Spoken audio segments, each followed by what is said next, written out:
चला तर आज खरवस बनवूया. माझ्या हय ना आज माका एक चीक दिलेलो ह्यो पण मला सगळा घालू कधी भीती वाटता. तर बघितल्यानंतरच समजतंय बघा. बोटाक लावल्यानंतर बोटाक काय चिकटन जास्त असो इलेलो नाही म्हणजे ह्यो पातळ असा. त्याच्यामुळे सगळा घालताना ना अगदी थोडा थोडाच घालू काय. इकडे मी 1 लिटर चीक घेतलं आहे म्हणजे तो 5 पेले झालो. तर 2 पेले गूळ, दूध अर्धो पेलो आणि खोबऱ्याचा घट्ट दूध म्हणजे रस नारळाचो तो 1 पेलो. तर खोबऱ्याचा जर रस काढताना ना मी त्याच्यात जिरा घातलं आहे आणि हळद घातली आणि त्या वाटून त्याचा तो रस घेतलेलो असा. तर जो गुळाचो करतलो ना तेव्हा जिरा घालायचा आणि जायफळ घालायचं की मग तर चवीक जरा छान लागतं. चीक जर फ्रीजमधलं असत ना तर नॉर्मलवर येईपर्यंत जरा थांबायचं आणि नंतर मग सगळा पेल्यान मोजून घ्यायचं. सगळ्या पेल्यान मोजून प्रमाणात घेतलास ना काय तो बरोबर होतो तुला. आणि गूळ घातला तर जिरा आणि जायफळ घालायचा.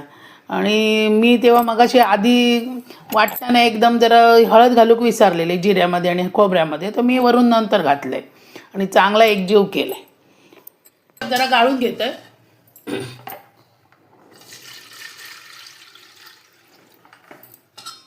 याच्यामध्ये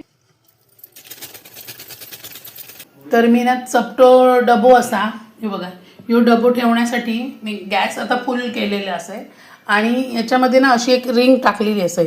हे बघा या इथपर्यंत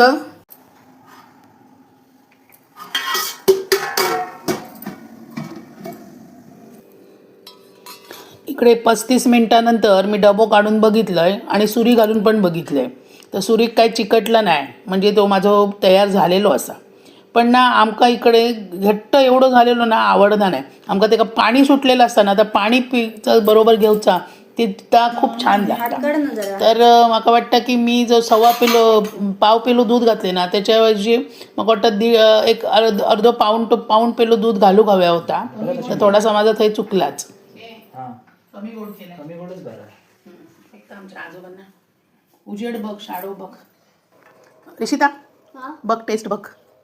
वाव, खरवस मस्तच. काय जाळी पडली आहे ग? पडली आहे ना? हो. मस्त लागतं एकदम.